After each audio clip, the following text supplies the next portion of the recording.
Okay, welcome to podcast 8. We're joined by Harvey Beverland. Hiya. Football extraordinaire. I hope so, anyway. I think so. Pleasure to see you. It's the first time we met, so it's great to have you on. Good to be here. Thank you for having me along. No problem. Pleasure. Tuning into some of your stuff, so it's I feel privileged to be here actually. Cool. Harry, you're a great lad. So Harry, for everybody that probably should know who you are, that doesn't know who you are, who are you and what do you do? Yep, so my name's Harvey Beverland. I am 28. I play football for Crusaders Football Club in the Irish League. Hopefully we'll have a few more fans after today's podcast. Yes. Hopefully. On the crew. On the cruise.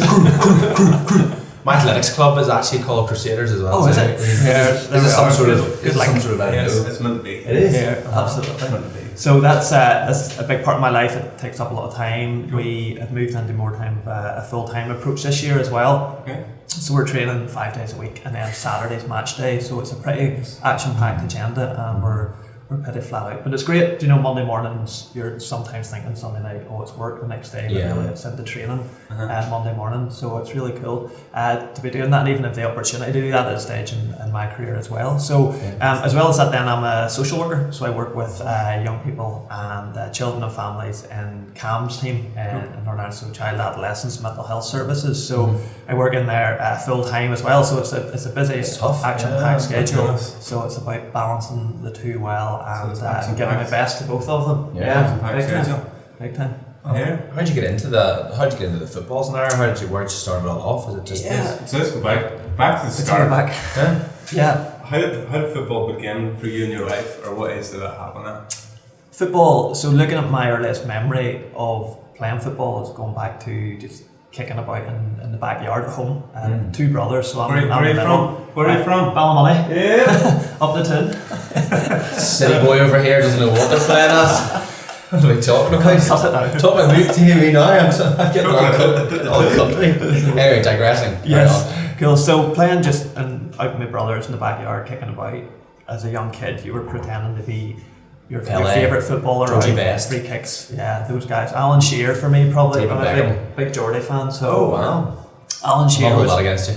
No, here, well, you can edit that bit, sure. What do you think? So we, just out in the yard playing it, played with my brothers, my cousins, and just really enjoyed it. For me, that was kind of the escape in childhood of just going out and doing that, what I really enjoy doing. And I guess just the joy and the passion for it leads you on to take it a wee bit more seriously then as time goes on. So again, it was just playing at school. Looking back, my first football match in primary school, I can remember playing in that as well. Cool. And then from that, just after school football, and there was a coach then who was taking our primary school for football after school, and he was connected to one of the local soccer schools just in the town. So he said, look, would you be interested in coming along? We train on Thursday night and you come down and see how it goes. So I suppose that was the first kind of serious step towards football and towards more of an intentional career type idea, and that's where it began really. So just played at the local leisure centre for a club called Riata Soccer School, which is now the Joy and Love Leisure Centre, and started there and then kind of just worked my way up through the age groups there at that stage too. Very good stuff. What position do you play? Centre half. Oh, yeah, centre half. So many's a cut and bruise to show and story to tell. Good. So it's good. I enjoy that side. From Riata? Yes. How did things materialise and progress from there? 100%, yes. So from that then, there's a football tournament that runs. There's two main football tournaments in Northern Ireland. There's the Foyle Cup and then there's the Milk Cup as well. I know the Milk Cup well. I know all about Never played it myself, but I always wanted to. Great, I loved it. So the Foyle Cup, if you like, is kind of like a miniature version of the Milk Cup. So I was playing for Coleraine, so it was the under 16s. The nearest kind of big team. Absolutely. So I kind of lived between Coleraine and Ballymena, but the connection to our football team and our youth team at that stage was Coleraine, so it was a natural kind of progression, if you like, a feeder type club. And was that a dream to play for Coleraine at that time? Do you know, I probably grew up not following Irish League football all that much, but I knew that Coleraine were the senior club in the Irish League, and I suppose as I got a wee bit older, began to take a wee bit more interest into Irish League. So for me, that was something that I wanted to do, was play for a Coleraine or a senior club in the Irish League. So it's kind of the next natural progression, and I suppose the highest standard of football in this country. So played in under 16s for Coleraine in the Foyle Cup. Our manager was a reserve manager at Coleraine. So at the end of the tournament, he said, look, I was impressed with how you did. Would you consider coming down and joining the reserves? So I was 16 at this stage, and I guess it's quite young to make a step to a senior club.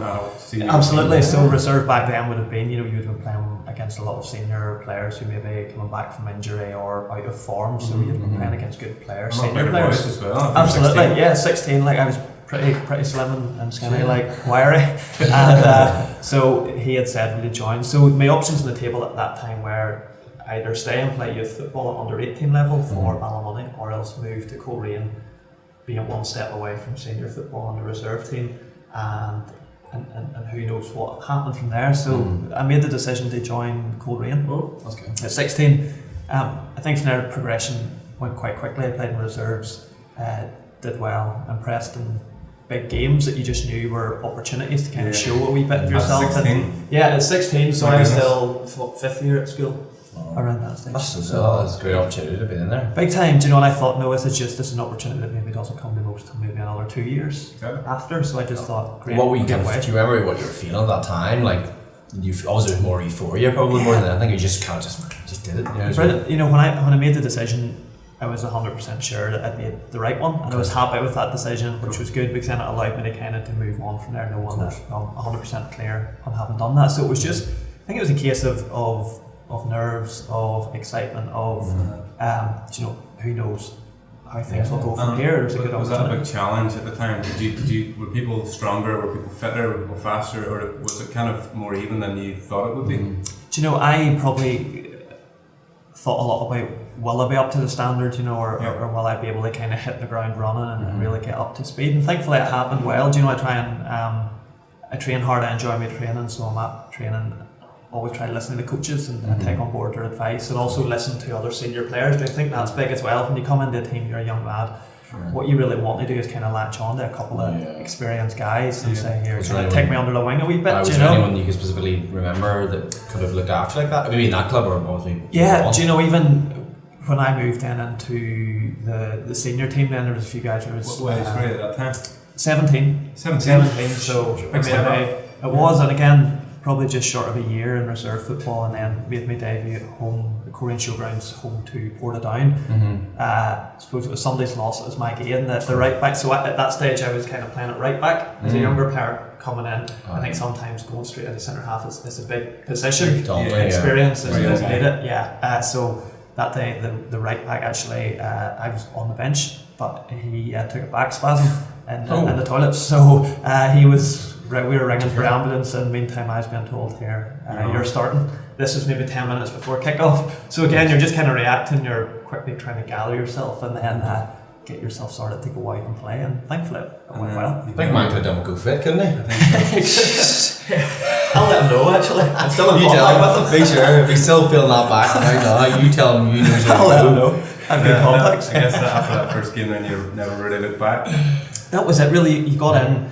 I think it's all about you go in, you do well, you keep the shirt as we talk about. So that was how it had went really. Managed to stay fairly injury free, and I guess for me it was coming in, and I think sometimes as a young player there can be a lack of consistency. So with a younger player coming in, it can kind of be a good game, then a couple of games, and then not. But thankfully it came in, hit the ground running, consistency, playing with good players as well. And I guess then at that stage you say a couple of senior lads that were good just to advise and kind of just to help me along. And I think in games as well, when you're a younger player coming in, you're looking for other guys just to kind of have your back. Because there's wee moments where there's maybe wee mistakes, but if somebody else is kind of covering that, then it helps. I'm quite interested in actually the whole scenario of the underage football here in Northern Ireland, and like how the Scouts network work. I mean, were you approached ever from a Premier League area, or was that ever in your sights at an early age, or what? I mean, I suppose for me, I was always kind of optimistic and hopeful on how things would go, and kind of just thought to myself, look, I'll come in, I'll have a good attitude, I'll work hard, I'll train well, I'll listen to advice and instructions, and if I kind of apply those things, let's kind of see where it goes. So when I came into Coleraine at that stage, I guess as a younger player, and very quickly people were aware of you, and you're 17, you're playing first team football, you're doing quite well, and then there's a wee bit more talk and papers and media and stuff. So I had an opportunity then in the Easter time of that year to go on trial to West Brom. So at that stage West Brom were on the verge of promotion, and they were in the later stages of the FA Cup semi-final, I think. So at a week's trial across there, so it's good memories, different world, different. Going from a young lad still at school playing part-time football. Really, we train Tuesday nights, Thursday nights, match Saturday, very much part-time, and to go across there where you're straight in with first-team players as a 17-year-old, you were kind of, I suppose, a bit daunted as well, because you were. I remember walking into the change room and my first day at the training ground and just looked around and seen guys at watching TV. So it's a wee bit, and you're kind of just, you're a young lad and trying to be composed and show that you're not overawed by it. But I think the reality is that it's very hard not to be. How did that go, or what was the result of that? Or so from that there, I was across for a full week. So we trained then each day across. So I think full-time football and Premiership teams, I think people looking from an outward position think, these guys train every day and do Monday, Tuesday, Wednesday, Thursday, play on a Friday, play on a Saturday. But it's quite relaxed, it's maybe end in the morning time, off in the afternoon, maybe off a day, and the next day. So just really relaxed and quite easy going in some regards. I absolutely love Northern Irish people as well too. 100%, yeah. That was probably the start of all the stuff coming through. The club. Even I remember at that stage, Chris Brunt was there at that stage. Gareth McCauley wouldn't have been at that stage. John Evans obviously came later on. But I remember Chris Brunt was there, who was good. Even looking around, kind of Northern Ireland guys, you kind of got each other's back. If you go into a place and you quickly connect. Because we're pretty decent guys, they look out for each other. Exactly. So that's the good thing about it. it was maybe getting a lift to the training ground, back in the hotel. Chris Brunt gave me a lift back to the hotel. So just a decent guy. His left leg is incredible, and his football knowledge is very vast in Premiership. I'm assuming. No, I know everybody was. Good. So okay, cool. So that week went on, and then I suppose because I was still contracted at Korean, I hadn't the opportunity to play in an actual match when I was out there, which looking back maybe kind of went against, because that's where you can kind of tell. You can train and train, but you never know until you're out on the pitch 11v11 and see how it goes. So look, from this, I suppose the way I was left was that they would come back again, come back over and watch me in a couple of games and kind of see how it goes. So from that, really, they came back again, I think, that day. I knew they were coming, so our manager made the mistake in telling me, so I was all thinking, your scouts over here today, thinking, wasn't the best game, didn't go particularly well, we won on the day, but that was it, didn't really go any further from that stage. But it gave you, I suppose, the hunger and the experience of having been away and seeing what it's like. That was you 17, 18. You were 17. Around that time, that was probably one of the first times I met you. Nearly around that time. I would say around that year, if not just the start of the next one, possibly. There you go. Time flies by. There's 11 years. So then you came back straight into Korean and you progressed through the ranks. Yeah, I think coming back from the trial and then kind of beginning to understand that. Well, that was kind of as far as it was going. Took a wee bit of time just to get my head around it, because there's the feeling of just okay, that didn't go as well as I hoped. Absolutely, and you begin to kind of reflect. To be asked to go to a trial at one of the top flight clubs is huge. Yeah, I would say for everybody else watching you, you're like, flip me, this guy has been higher than me. Yeah, well, I suppose you might say the bollocks. Absolutely, I'm not even going to edit that out. It was very good. Keep that right in there. But at that stage it was, I suppose you can kind of look at it from two perspectives, really, more of a positive, the opportunity and the opportunity to be part of that and the experience that comes from it, or you look at the outcome, which probably wasn't what most young guys going to would have hoped for. But at the same time, you came back, I think initially just had to deal with it and kind of, my manager, pretty frank words with me that it's kind of gone, that's past now, I need you to be focused. You had nothing mental health stuff, nobody really challenged you, you didn't really get down, you didn't feel like a dip of form or anything like that? Maybe for a few games it was kind of just a slight dip of form, which you're kind of just dealing with it, and then you're coming back into a different environment again and picking up where you were. So the manager's conscious, he wants you to perform for him. Yeah, exactly. 100%. For the manager's point of view, really, I suppose somewhere in his mind he's thinking, well, that's good that he's been away in trial, and that shows that coaches are doing the stuff well and they're coaching well and players are improving. But I think from his point of view, it's kind of like, well, I'm judged upon what happens here on a Saturday, so kind of get your act together and very quickly deal with it and move on at that stage.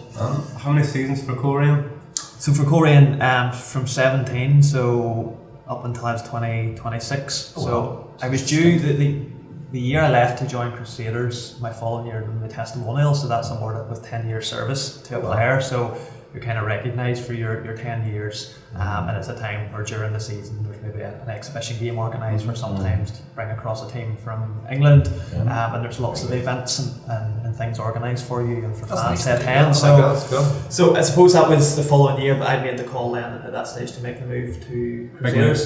Big decision. Big decision. You know, there's lots of things to weigh up, and 340 games for Coleraine, approximately. A captain approximately. of the team for 4. Yeah, Big man knows the exact figures. Just round it up there. Progressed to captain. Yeah, so for 4 seasons at Coleraine, I was the club captain there as well. Brilliant.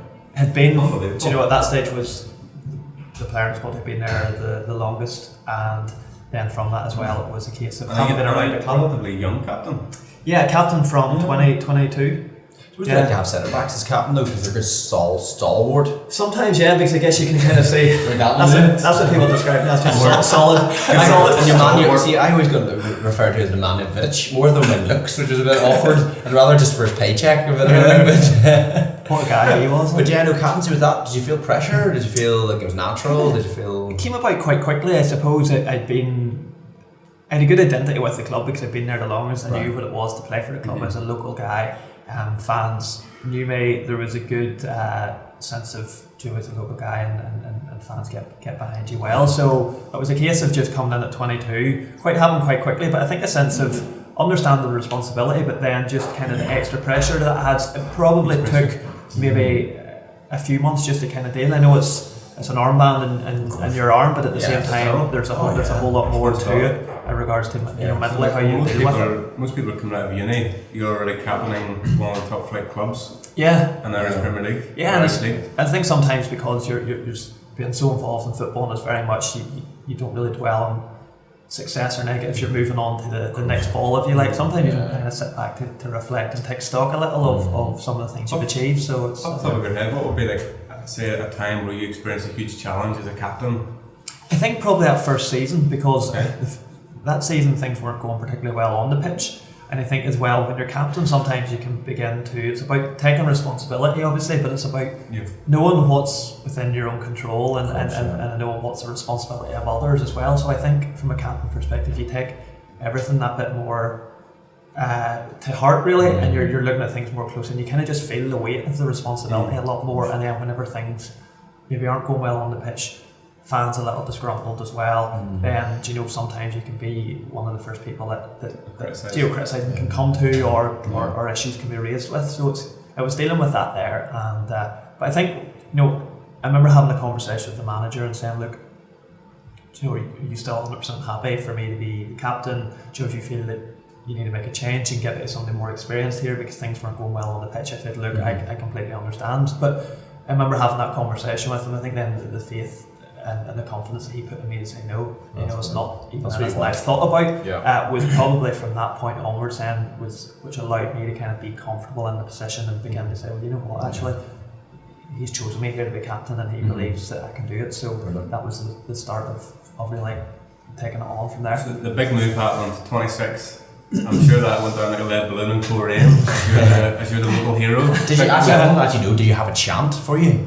I have a chant now. I have a chant now. Not really. All the time in Coleraine to have a chant. I know, goodness, there was. We're clearly going to be doing it at the end of this podcast. There was 10 years to get one sorted. Right, go on. Is it vulgar? Is it okay? Is it PC? No, it's good. Oh, yeah, okay. Yeah. So it's pretty decent. But I mean, give us a rendition. Come on. So it goes higher Beverland, land, higher Beverland, land, higher Beverland, land. Hey, that was quite good actually. That's good. So it's kind of connected to a song. So the fans kind of, I remember the Crusaders fans began to sing it away to Glenavon, a bit more in Green Park. So that was the first day I heard it, and then I hear it then pretty much every game. Yeah, a good name to be able to flow it into that. I like that. It is like, I think it can kind of go for your family for having a great name. I know they've the crew sounded been pretty creative and coming up with that one. Like, so good work. The crew massive. So back to the big move. Talk us how that went down locally, and then why you made the decision. Yeah, no problem. So it came about in January time. So transfer window opened in January, and Crusaders had put in a letter to Korean just to say, look, we'd like permission to speak to myself. That's kind of the right way to go about it, and that's the professional way, and you know, really glad that that's kind of how it went about, and there was no conversations behind backs and stuff. So that was good. It was nice and clear and in the open as well. So my manager, Warren Kearney, had approached me one night after training and said Crusaders have put in a letter that they keen to speak to you. So I was completely within my right to do that. I was in the last 6 months of my contract, so I was within the right to speak to clubs, really. So I had to think about it. I thought, well, look, let's have a conversation. I think really there's nothing to lose. There's a lot to gain. It may not go anywhere, but I think out of respect to Crusaders, who were league champions, Stephen Baxter is a top renowned manager in the league, so I think I have a sense of respect to do that and to see kind of, well, let's see what happens. So that happened. Had a conversation with him around that time. I was very impressed by by what he had to say. I was very impressed by kind of his knowledge around my career and what he knew, and he had obviously done a wee bit of homework into it as well, which is good from a player's point of view. They know that there's a manager who wants you to play for his team and has done a wee bit of research into it as well. So it's very impressed with what I had to say, and very much he said, you know, his kind of phrase that sticks to me was, he says, what's next for Howard Beverland? You know, so coming halfway through my career, he said, what's next? What's the next challenge for you right now? You've played over 300 games for Korean. What does the next part of your career hold? And that was kind of got me thinking a wee bit as well, because 9 years at Korean, I suppose the easy and making a decision out of an emotional point of view would have been to stay with the club I had been with and an identity with for 10 years.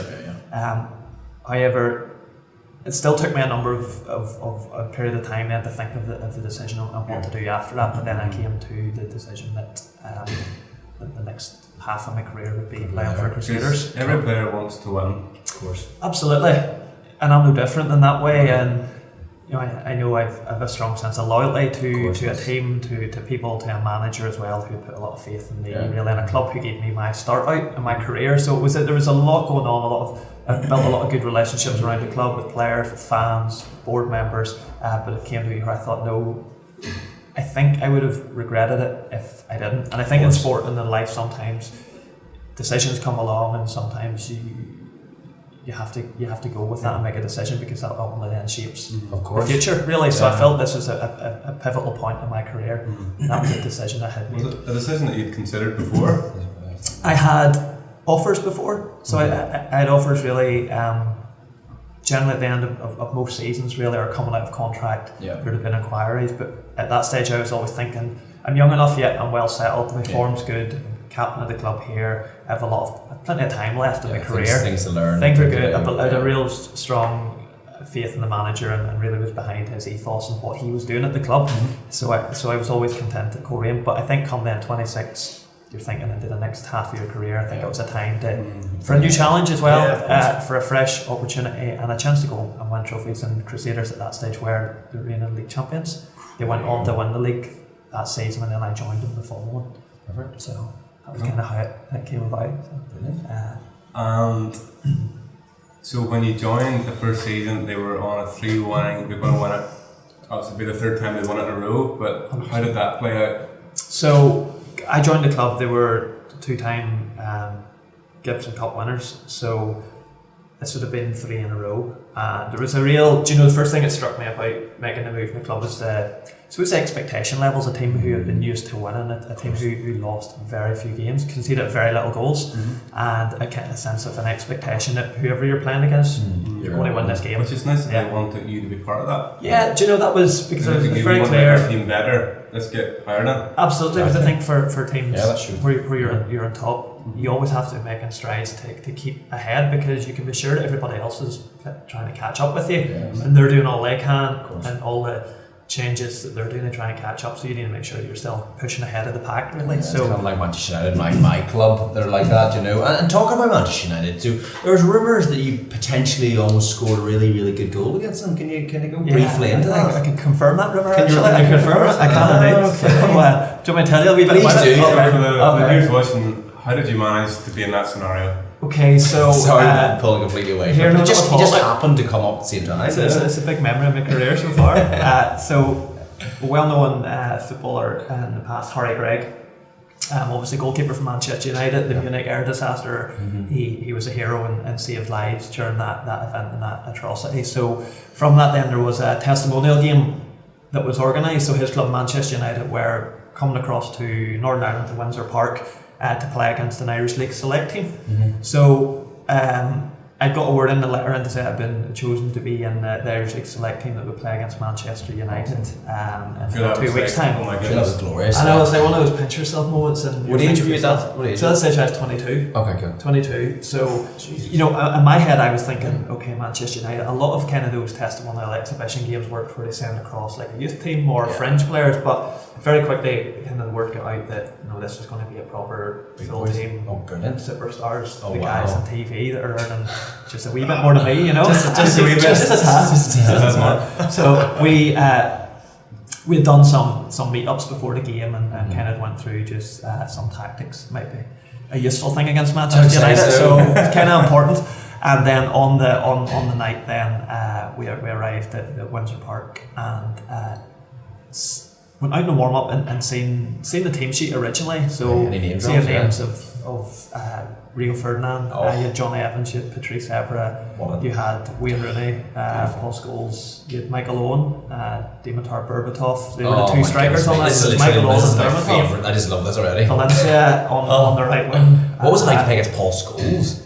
He came on the last 10 minutes with the slippers just 10 on, minutes of do you know, glory. just the bedroom slippers on, That's and just incredible. got it and just Nice. does what he does best and just getting balls and pinging them and making it look just so easy as well. Wayne Rooney came on as well the last 15.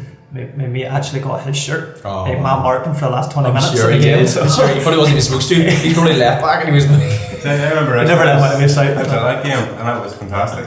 Oh, it was a packed Windsor Park. I played in Windsor Park before against Linfield, who obviously play there, but to play in front of a packed team, a packed crowd, was special. And obviously Northern Ireland, lots of Manchester United fans as well. So I think most people were supporting them. So, continuing on, Manchester United, you got somebody's shirt. Yeah, so after the game, obviously we were all changing shirts, and when I tell this story, I often say, you know, we swapped shirts with Manchester United players, but really they weren't really wanting to swap shirts with us. I don't think. No, I think it was more, can I have your shirt? So as I say, my friend who's my teammate at that stage got Wayne Rooney's shirt, and then I got Nani's shirt. Oh, actually, yeah. who obviously no longer Yeah. there, but was a good player in part from it. So it's framed in the house. Brilliant. My own shirt. It went out into the corridor and Wayne Rooney was walking past, so I got him to sign mine. So they're both framed with the Awesome. programme in the house to That's brilliant. go up. That's So a good memory of it as well. But But this goal. oh yeah, So we're digressing again. I know, but I that's can't good. believe we nearly missed that. I claim to fame. So we, I can remember the moment. So we had a corner, a very rare corner when we were in their final third at all. I went up and I remember Johnny Evans was marking me, and so the corner came in. I kind of pulled out to the edge of the box, and I think he was happy enough that I was out there and not really a threat. Yeah. Of course, he headed the ball out, which dropped to me on the edge of the box. It was bouncing up, and for some reason I went at it with a bicycle kick, and it was goal bound. And I think it was Thomas Kuszak who was in goals that night. So it was going in fairly close to top corner, and the big man just palmed it out. Oh no. But what happened then was the resultant ball back into the box off that phase. We scored. Oh, So we actually scored. We got beat 4-1, but scored we as scored well, that. You should just say the person who actually scored it. No, you claimed it. That's actually your basically goal. an assist, wasn't Yeah, it? well, Well, I would give it. I give it to it. I give it to you. So I think after, That's brilliant. I think an MUTV or Manchester United, the write up in their report of the game had mentioned that in the centre half of there the you bicycle go. kick from the edge of the box. So So not even Rio Ferdinand could have done that. here, not even like he's quite skillful. Oh, what an amazing That's cool. experience. Oh, A brilliant. 22-year-old. 22 at that stage, Really played lovely centre player. half, playing against Michael Owen and Berbatov, who, yeah. so Michael, you know what a career he had as Berbatov. well. Obviously more towards end. Berbatov Yeah. is one of the technically Hero. just so gifted and silky. Yeah. You know, I really. think it just- would have made it better, but if he actually supported Man United. you know, I'm sure half the team did though. The majority of half of the fans, the people on do. support yeah, United. like to know they were there to support United that I night. didn't love it. I didn't love it. Good memories, good We'll memories. cut back into the Crusaders Sorry. season. Your first Yeah. season of Crusaders, and you were going to win the thing for the league for the third time. How that didn't pan out as you expected. Yeah, I think it's probably well worded. We we were going in and we were expecting that we had the belief, we knew we couldn't just take it for granted that we would go out and win the games and retain the title, but we believed we could do it, and that belief was there right up until mathematically in the league table that said, we couldn't do it. We had been pipped to the post. So, we went long parts of the season leading it and being out up front, and I think probably the last 6 games where at that stage the extra pressure as well, because you're coming into the final 5-6 games of the season, you're playing against all the top teams in and around you as well, and I think just there was key moments you look back on in the season, because people often say what went wrong, and there's never just one thing, there's always a combination of things really on the pitch, off it, mentally or belief, all those kind of things as well, and it was just key games where if we had a won, it would have been just a massive psychological boost, a dent against oppositions, and very much increased our belief then in games that we didn't get the results we needed, and then I suppose the game that maybe lost it was away to Ballymena, last game of the season, we lost that as well. I know Ballymena as well. They're like, of all people, they were a swear word for me for years. They were our derby rivals, but we lost in that game. Really, we won our final game, but Linfield had credit to them. They went on an extraordinary run. Dropped I think two points from a possible 54. So their form was tremendous the second half of the season, and we just unfortunately fell short. So that was disappointing, because you go to win titles, you play, and things don't go and don't end out the way that you kind of anticipated. But even in that first season, for me, there was the opportunity of playing in the Champions League. So because the Crusaders were league champions, we drew in the opening round FC Copenhagen. So that's who we played. The Champions League qualifying out in the Parken Stadium, which is the Danish national stadium as well. Copenhagen play there. We played them there and then at home as well. So the experience of playing in the Champions League and saying that I've played in that was something that not everybody can look back and say that's kind of happened for them in their career. We'll not get into the scoreline, but it just wasn't all that close. But the experience of that. And then the season after this is where you went on to continue the winning streak. Totally. So we did what we didn't do big time, and I think the feeling of disappointment was something I think that drove us on the whole way through the season. I think the experience of the season before did help us a lot in retaining and winning the league title then the following season. So football is an amazing sport for you always get another opportunity to put right something that didn't go well before. And even how we won the last game of the season just past if we won the league title was away to Ballymena, which was the game the season before that we ultimately lost the title, where we went out of our hands at that stage. So they kind of have the redemptive moment to actually put right exactly what had went wrong the season before. There was something a wee bit special about that too, and thankfully we did that, scoring the winner on an injury time to lift the Gibson Cup down that season. So first major trophy for me, something that I suppose wasn't just 2 years of investment in the Crusaders, but was from being that young 8-year-old playing youth football, playing in the backyard, training, wet nights, long distance travelling, all those things to actually invest everything over all those years to get what we've kind of been in for. Reigning champions. Yeah, reigning champions. There's a nice ring to it as well, and for sure. We're obviously the plan is to retain it then this year. So. Was there any? So obviously that dip. Was there anything that maybe happened at the end of the season, or did you come together as a team? Was there anything that maybe sparked that? Do you think, or do you know, or I think within build up. So there was a disappointment for weeks after, as I at that stage was working in Ballymena. So even every day driving to Ballymena, you were just kind of you were constantly just those mental thoughts and being reminded of the disappointment. Driving through the town after that Saturday where we'd really lost it, I feel like, and then being in that town for weeks and months after was something that was hard to deal with. But I think once you kick the first ball of the next season, I think very much then it's gone. Clean slate. However, it's still a driving, it's still a motivation for putting right what didn't go well before. And looking back to the last 6 games of last season, and when we won the league, it was just such a strong belief within the team, a determination that no, we're confident here, we're going to do this. We've kind of learned from last season, and there was just a real confidence and the experience, I suppose, of being in the same place the season before, and not wanting the same thing to happen again. So I think sometimes it's more like fear is a negative thing, but often it can be a motivational thing too, where it kind of makes you think, well, I don't want those feelings again. I want the disappointment, the feelings of letting down management, fans, disappointment everyone experienced. I should say, let's go and do this and experience the joy. I actually continues on quite nicely, because you end up appearing on BBC on a TV show called Keeping the Faith. Yes. Yeah. Yeah, 100%. Could you tell us a bit about what that was about, or what the contents of that was? Yeah, totally. So that was, again, my first season at Crusaders. So there was a lot happening that season. There was obviously Champions League football. Then we just found out that the BBC were looking to make a documentary on the football club. So really looking at Crusaders as a club in the past, their history, to look at where they are now. So looking at things on the pitch, but also things off the pitch, the culture and identity of the club, both past and present. So I remember the producer had approached me one night in the training nights, and he said, would you be keen to feature within the programme?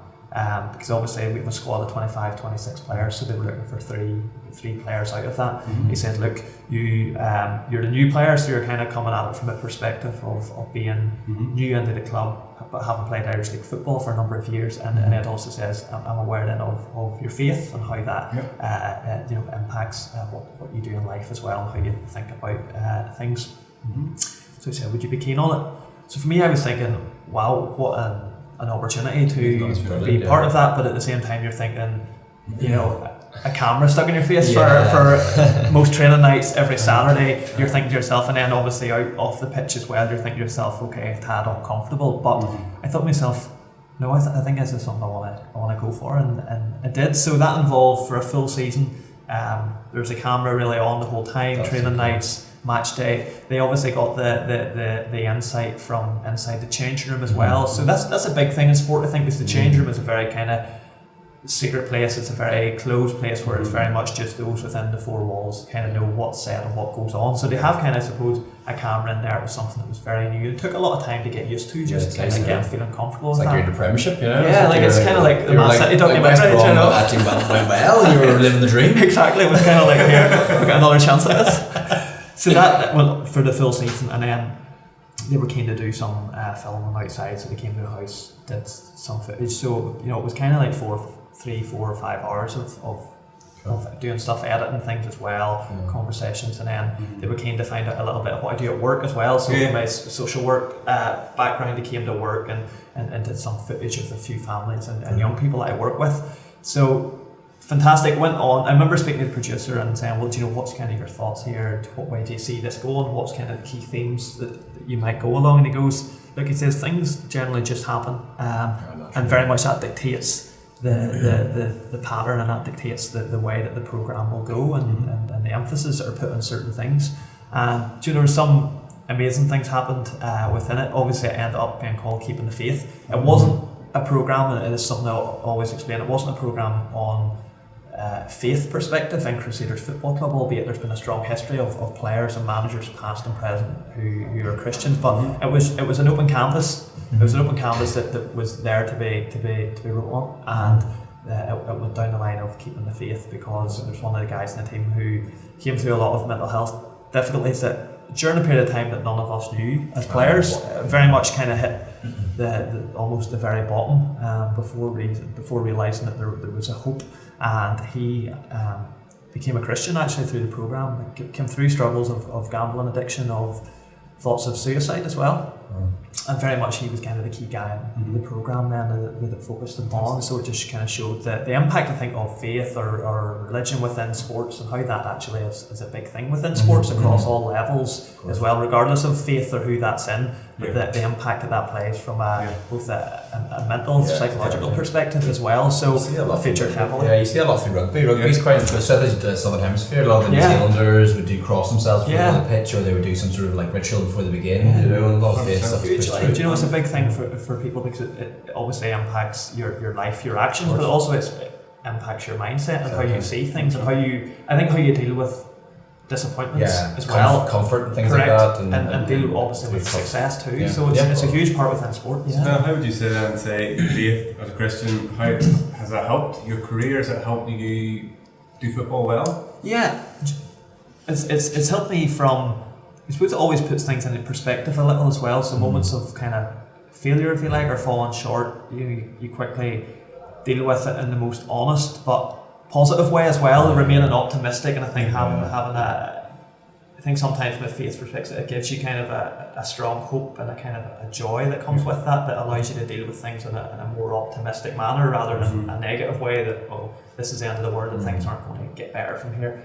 So it's been really helpful just about how I've seen things and putting disappointments into perspective. It also helps me as well just dealing with success. So to try and deal with it in a way of humility as well. So realising that it's a great success and I've really enjoyed it, but it helps you just kind of deal with that in the right way and be respectful to others and other teams that have fallen short really. So it's something that plays a big impact in my whole life, and it's something that I'm unashamed of. I like to talk about openly with other people because I see in life how, and even in my own job from a social work perspective, how it does amazing things in people's lives, and there's a faith in a creator and a God that changes lives. So you mentioned social work. So alongside this amazing career in football and everything that you've achieved, playing for against Man United, almost goal. Alongside that, you've studied social work and became a social worker. Yeah. So how did that work? And then could you tell us slightly how do you balance life? Balance that. Okay.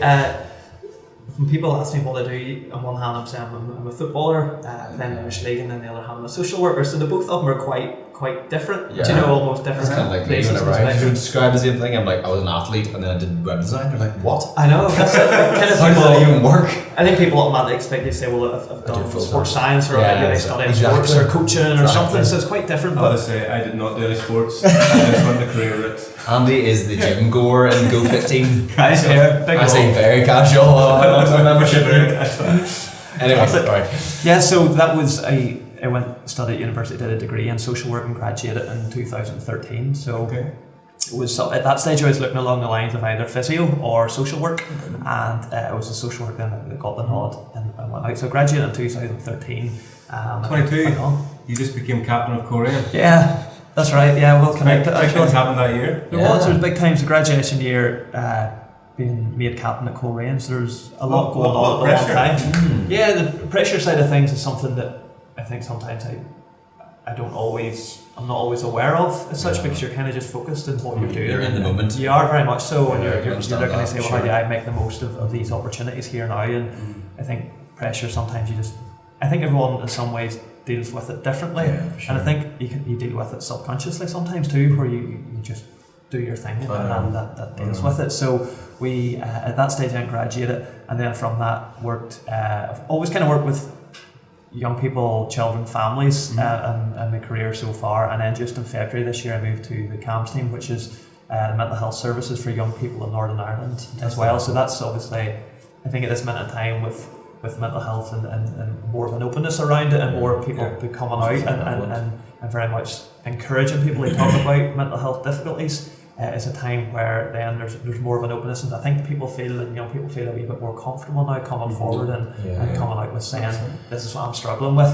So it's a big thing right now. It is a problem. I was actually talking to Kathy there about that from Incisive, and they were saying how like the name psychologist and going to a therapist was always a taboo subject, because everyone was always worried, oh, why are you going to a therapist? Why do you need help? But it's I always felt from my perspective, from maybe my training, was the fact that I train physically, but then you don't train mentally. Why don't you train mentally? And why should it be tabooed? It should be combined together, and it shouldn't be talked about in an awkward way. Totally. Like I think from a sports perspective, and even in just for people's own lifestyle, like, how you see things in your mental perspective and things is huge. And I think within sport, sometimes I think your biggest opposition every game is what goes on up here, the thoughts that you have and the thoughts that you allow to dwell upon, as well as such a big part within sport too. But I think nowadays it's good to see more people coming out and encouraging people to come forward and to talk about it, because I think that's the first step to recovery, is acknowledging that there's maybe an issue there.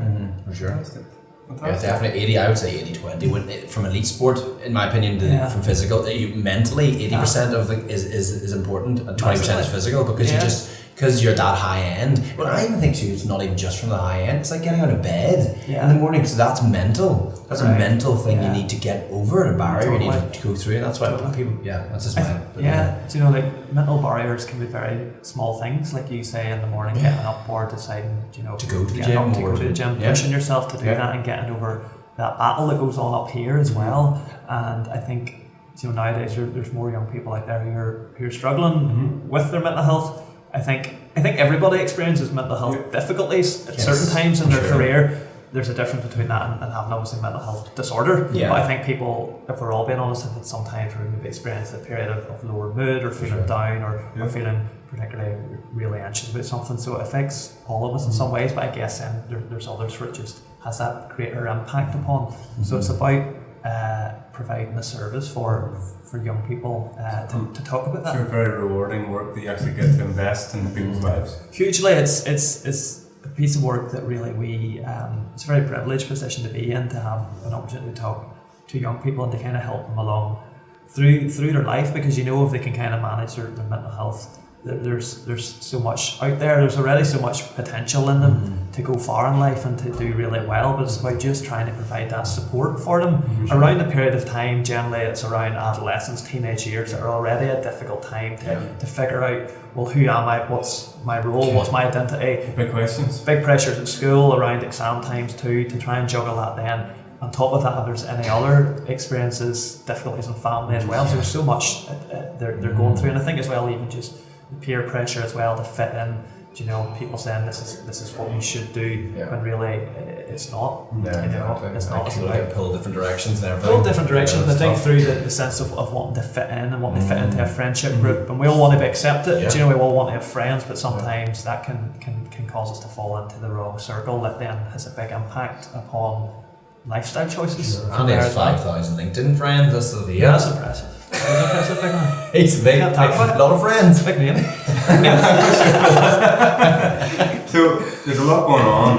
You're working full time. You're playing now full time. So 5 days and 5 days. Give us your daily schedule. How does that work? So on a Monday we train Monday morning. We then finish around 12:30. I go into work for 1 o'clock. Work to 6. Then Tuesday. So work's very gracious and helping you. Yeah, they've been very good. I remember having a conversation. I was kind of thinking, who knows how this will go. They pay my salary. They're with full-time employers, so they could have said, like, no, they're like focus on this. In our midst here. They were really good about it. In fairness, and I'm very thankful to them for it. In case anybody's listening in here, I think more sports. Sorry to interrupt where you're going through your daily routine, but I think a lot more sports people could be useful for companies as well too. In that sense, so there's a good because obviously we've got a lot of things like your daily routine, like you're good at what you do. Your quality of work is be high because you're just focused on being elite and strong. 100%. There's that side of it, and you know, from football perspective, your recovery. So you're doing really good things that actually promote your mental health too. So exercise, your diet, your sleep, recovery, all those things are out there and proven the research that they help your mental health as well. Work outlet for the type of work that you do. Yeah, big time. It's because they're quite different. It gives me kind of the opportunity to kind of do something different, that kind of focus where you automatically shift your focus in onto the pitch and what goes on there as well. So it's about balancing the two of them as well. Good teamwork as well big too. Time, the office space is perfect for correct. that. Do you know how to deal with, especially being a captain, you know how to deal as a leader. How to deal with X, Y, and Z. It sounds like it could be loosely complimentary because football gives you an outlet for everything to do your work, but sport in general. The work kind of gives you the mental skills and the mental maturity to deal with football. There's so many connections how the two complement each other so well, and even when it comes to working with young people, one of the biggest thing is building that relationship or building that connection. And then some young people you're working with, your first impression is a huge time to either get that young person on board to say, well, actually I'm going to come back for another appointment. So I think having the platform of football and sport maybe particularly more with the younger boys to say that you're into that. Ultimately, as a common ground where you can build off that. It breaks the ice. I think there's some young lads who play for local teams, follow Irish League. So from that side, to help you to build that connection, it's huge as well. And it's something that's definitely been really pivotal in a lot of the work. I think it's great for the businesses. This is just me because I was speaking to Gary Longwell, and it's what he's trying to do. He's trying to get people from elite sports into businesses doing like you're doing, because I for example, whenever I lived in Loughborough for 2 years, I felt that if I had my own business, I could do, I trained and then did exactly the same, trained and then worked in the afternoon, but I felt like I would have been bored to tears. I would have been thinking about my sport far too much, and probably would have got myself into a rut big time. So I think it's quite nice to have that balance. Good. I don't know what you're like, but I think it's very true, because you need times where you switch off from both. You can't constantly be dwelling on things, so you use a lot of nervous energy and you become quite anxious and overthink things as well to a degree. So it allows you to kind of switch off, put one to the side, and then pick up the other one as well. If one goes wrong, that's what I would have had a lot of things. If something went wrong with the football or athletics, for example, and then I would go, oh no, but I made a really cool deal or a really cool design in my thing. Just to know that you can balance that. It does, and it allows you to kind of draw on the positives from each day from both, or if one's not going as well, you maybe had a good day and you're helping young people with their mental health. So it's always a winning place to be on as well. So, and to add to the schedule, you've got both of these things, and you also you speak about youth groups and churches and things. So that's more stuff in your calendar. It's how do you get downtime, or how do you manage your time to stay sharp? I think it's important where rest fits in there. Minimal probably at many times, but it's about how you afford time to then just kind of switch off, and that's something I continue to work on a little bit, because I think naturally and instinctively I'm more apt to say yes to things, and I'll do that, or I can come and speak at that event, and you do that, and then you're realising, well, putting a lot in, there's a lot of travelling during the week as well, football preparation as well, because you're constantly preparing for your training, your matches as well, so it's about being sensible about rest, because then you can quickly burn out. So it's important to fit in times where you switch off from everything. You allow times where you're not doing very much. You rest, you spend time with friends, you go out and enjoy creation, nature, whether to the beach or whatever that is, or even still a level of exercise too, because it's something I really enjoy and it clears my head well. Do you feel the pressure of having to be a role model? Because ultimately you're trying to balance things yourself. In the Christian circles, you're somebody who plays for a top flight Irish League team. Do you feel pressure in that regard? I think when you come from an environment where it's very performance based, you're constantly playing in front of eyes, you're constantly being watched, you're constantly being seen. So whether that be in a football game with crowds there, with the media, reporters, there's always eyes and people watching. Then when you're looking at going to events and speaking, you're speaking in front of a number of however many that may be, of people who are watching you. You're going out and you're talking about things. So you do feel the weight of very much really measuring up to what you're saying, and really backing up is what you say, really what you believe, because if you really believe it, I think that's whenever you live it out and it's part of your lifestyle, more so than I believe it because I say it. So it's a kind of case of making sure you're kind of backing it up, but ultimately there's times whenever we don't always measure up to what we say, and there's times where we're goodness, if we're all being honest about it, there's times where we kind of fall below the bar that we raise for ourselves, and there's times just I think where you learn from those things, and I think through life as well you begin to mature, you see things differently. I think as well a big thing is surrounding yourself with good people around you too, so having good people who are a positive influence as well. No two better men there, they're not. They're great guys. So that's a big part as well. Team's massive. And doing something you enjoy, I feel like that's a massive thing. And we love every second of what we've been, peaks and troughs, like you said before, but you ride those low times, but then when the high times come, Unless you see this character first thing in the morning, I always give you a smile. It's alright here, just the countenance brightens up your day. If you bring a flat white, it's even better. I'm buzzing up here. There's a question Ben Dan asked, and the fabled words of your coach. Okay. What's next for Harvey Beverland? Okay. I like that. I see myself at the minute, so I've just a few weeks ago signed a new contract with Crusaders, so for a further two years at the club. Fantastic. So there's that going on. Social work wise, I'm really enjoying the place I'm in, the experience I'm getting, the opportunities to work quite closely with young people as well. I do have thoughts, social work career and career then after football, what that might be. At the minute I'm currently doing a mental health and wellbeing coaching diploma, so it's very much around the intervention of coaching as an intervention. Bring it back in, big time. So coaching is kind of something that's very fast growing across the Americas. Kind of came out of America actually from a sports perspective, and I think it's the second fastest growing intervention outside of counselling. It's quite different to the likes of counselling and therapy because it's very much more focused upon building goals with an individual, helping them to build around achieving those goals, and very much drawing upon the potential and helping them really discover what they already possess to actually achieve those goals, rather than going into the past and looking at past problems and issues. It's very much where we are now, building upon the potential that's there to set goals for them to achieve things that they want to achieve in life. So it's great. So that's kind of on the agenda, maybe at some stage looking at doing that, maybe in a private basis. I think maybe there's a few thoughts maybe at some stage looking into starting up a service on my own along the lines of working with young people around particularly difficult, maybe around the likes of experiencing family difficulties, parental separation, the impacts that can have upon children and families and their identity and how they deal with those kind of thoughts. So it's in the pipeline, so see how it goes.